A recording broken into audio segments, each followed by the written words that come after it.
Olá, este é o canal Inside.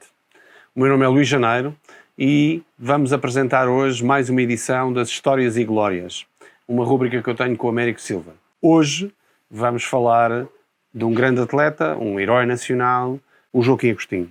Talvez aquele que eu e o Américo mais prazer temos em falar, até porque o conhecemos pessoalmente.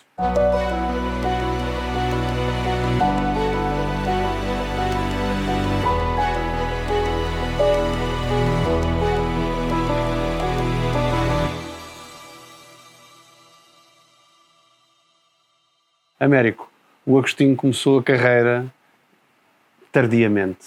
Fala um bocadinho do início da carreira. A história da carreira do Joaquim Agostinho é das coisas mais interessantes que o ciclismo mundial tem. Ou seja, desde o seu aparecimento a todo o seu histórico em termos de carreira. Porque o Agostinho aparece muito tarde no ciclismo, sem técnica de domínio da bicicleta e sem qualquer noção tática. Ou seja, ao contrário de todos os seus adversários, a nível mundial, que foi o caso de Eddy Merckx, Luís Ocaña, Bernardino Sopa, para citar alguns, que logicamente já traziam uma escola. A escola era competir nas camadas inferiores, que lhes dava toda essa bagagem. Com planeamento de carreira, não é? Já nessa altura. E a própria gestão de esforço. Às vezes as pessoas pensam que isso é uma coisa muito recente. Claro. Um ciclista como o Eddy Merckx demorou anos a preparar. Toda a gente sabia que era, enfim, um super-homem muito antes dele aparecer no primeiro Tour, e só aparece no primeiro Tour planeado com 24 anos, por exemplo. Estou a dar este exemplo, como podíamos falar de outros. E o Agostinho acaba por ser tudo feito ali num curto espaço de tempo.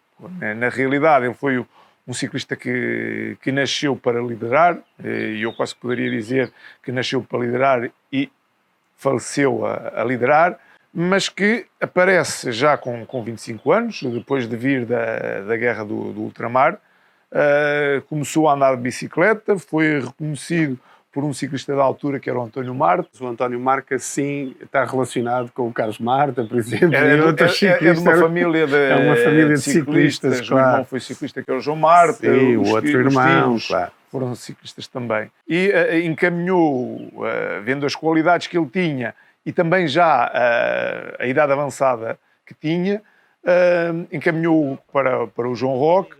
E chegou, viu e venceu, uma força da natureza.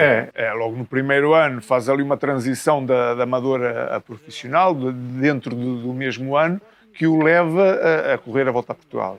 Quer dizer, comecei a correr como amador júnior e depois passei a amador sénior e ganhei os 2 campeonatos. Na altura, toda a gente começava a competição numa categoria genérica, que eram os populares, e depois é que passavam para uma categoria etária até chegar a profissional. O Agostinho, como já tinha idade de ser profissional, começou em popular e rapidamente passou a competir com a coqueluche do ciclismo português na altura, não é? Isto em 1968, que vai à Volta a Portugal e logo aí faz segundo na Volta a Portugal. Com este palmarés, logo de início de carreira, com a tal pouca experiência ou nenhuma, nem técnica nem tática, e todo este resultado baseado nas suas capacidades físicas, naquilo que normalmente chamamos a força, no ano seguinte vai à Volta a Portugal e sim vence a Volta a Portugal. Muito embora lhe tenha sido retirado dessa Volta a Portugal, a realidade é que ele vence a Volta a Portugal.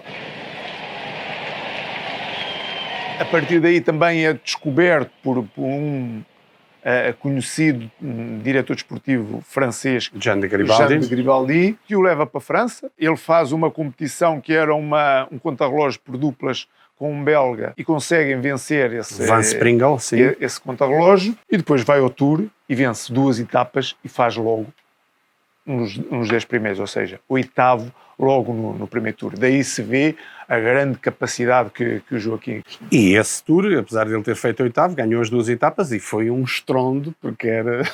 ninguém o conhecia. Que era um ciclista que era desconhecido para o mundo internacional, que já tinha uma sofisticação grande, não é? E depois o mais interessante do palmarés do Agostinho é que ele, durante toda a sua carreira, acaba por fazer nos 10 primeiros do Tour 10 vezes. 10 vezes nos 10 primeiros. Faz segundo numa volta à Espanha. Ganha 5 voltas a Portugal, muito embora lhe tenha sido retirada essas de 69 e 73 e ficou, em termos de palmarés, com as voltas de 70, 71 e 72.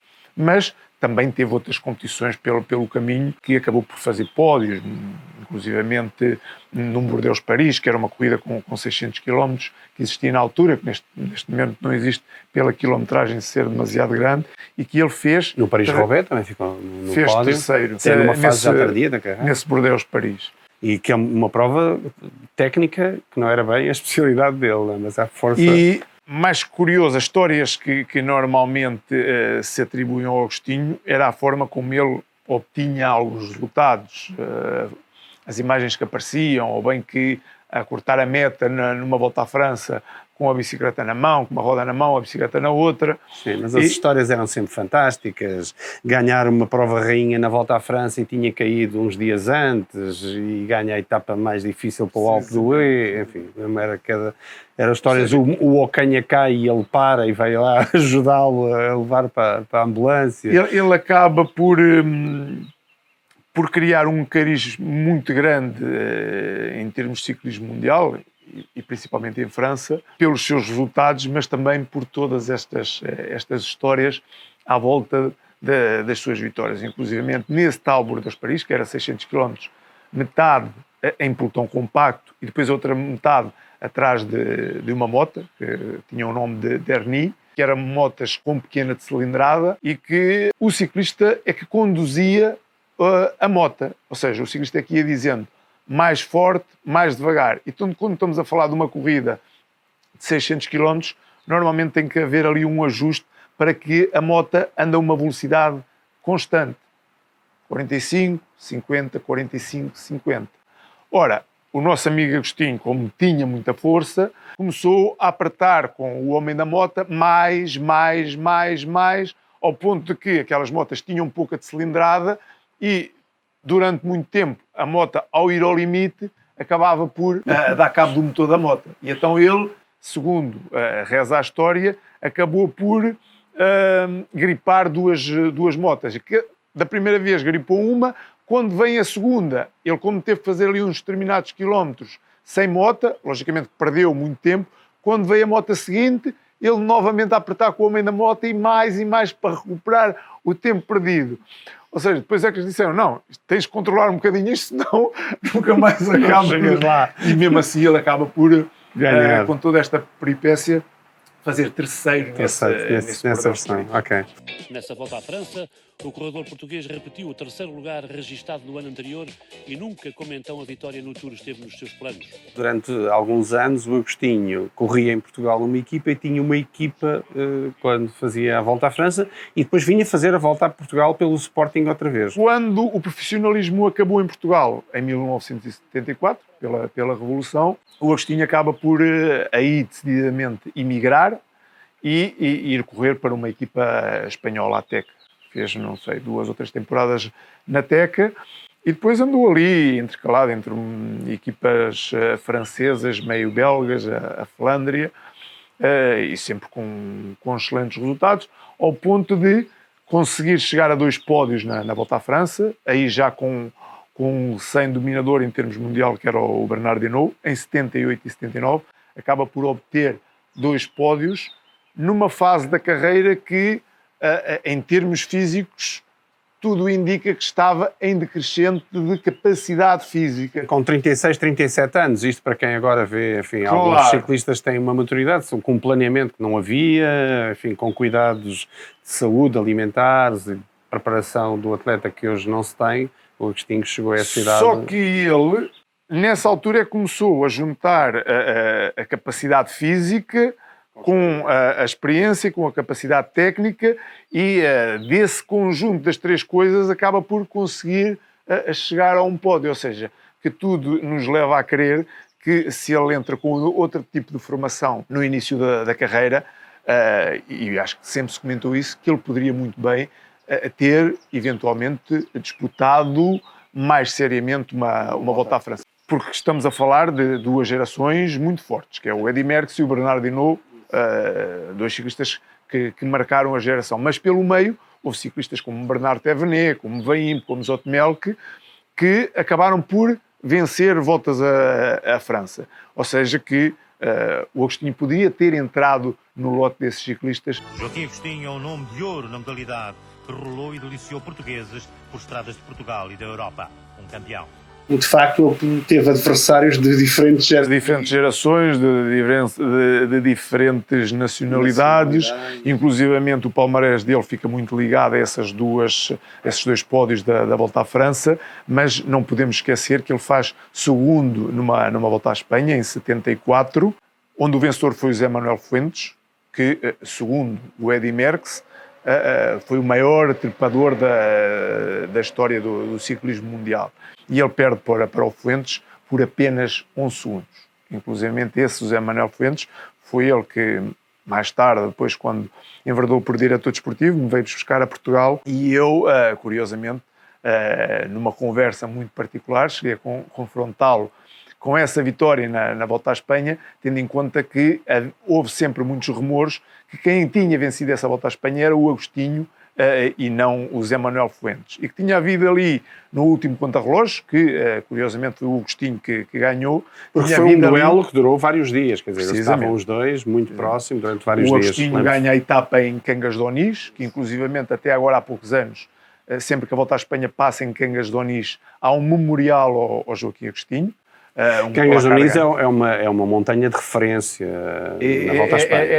É uma povoação onde se passa quando é na chegada aos lagos de Covadonga, nas Astúrias. A história que existia é que esse contrarrelógio era chegada dentro de um velódromo, mas não um velódromo de ciclismo, não era velódromo, era uma pista de tartan, salvo erro, coisa no género, e por isso mesmo as contagens de tempo eram tiradas à entrada dessa pista. E que ao Fuentes teriam tirado o tempo à entrada da pista e ao Agostinho teriam tirado já dentro da mesma pista, o que dava essa margem de forma a que o José Manuel Fuentes, que era espanhol, vencer a Volta à Espanha e não o Agostinho.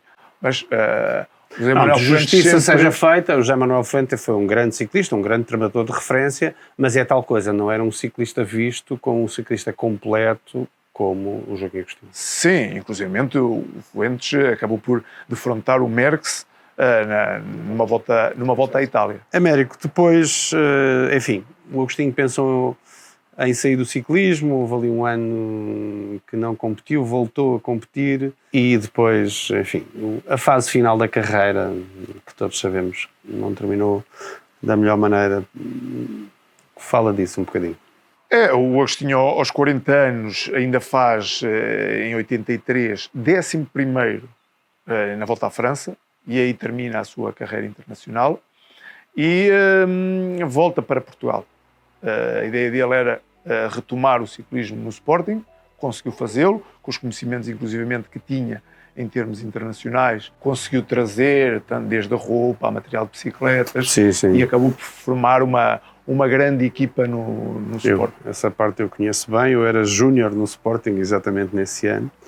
E pronto, e depois temos a tragédia, que se calhar não é uma coisa que queremos abordar aqui com detalhe, essa talvez seja mais conhecimento do público em geral, mas até aí, enfim, de uma nobreza incrível, não é? Um homem com 41 anos, querer ajudar uma equipa portuguesa a ter expansão internacional e, na verdade, nesse ano, e mesmo após a sua morte, a equipa do Sporting foi à Volta à França e o Paulo Ferreira conseguiu ganhar uma etapa e andar com a camisola branca durante cerca de uma semana, se bem me recordo, a camisola de líder da juventude.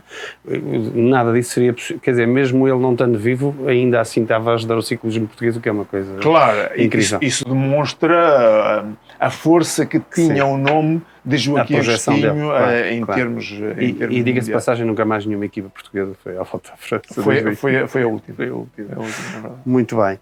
Bom, muito obrigado. Hoje tivemos o prazer de falar do Joaquim Agostinho, nossas edições desta rubrica de Histórias e Glórias e de outras, deste canal Inside, canal que nós queríamos que vocês subscrevessem no YouTube e apreciassem todos os episódios se possível. Muito obrigado pela vossa atenção. Até à próxima.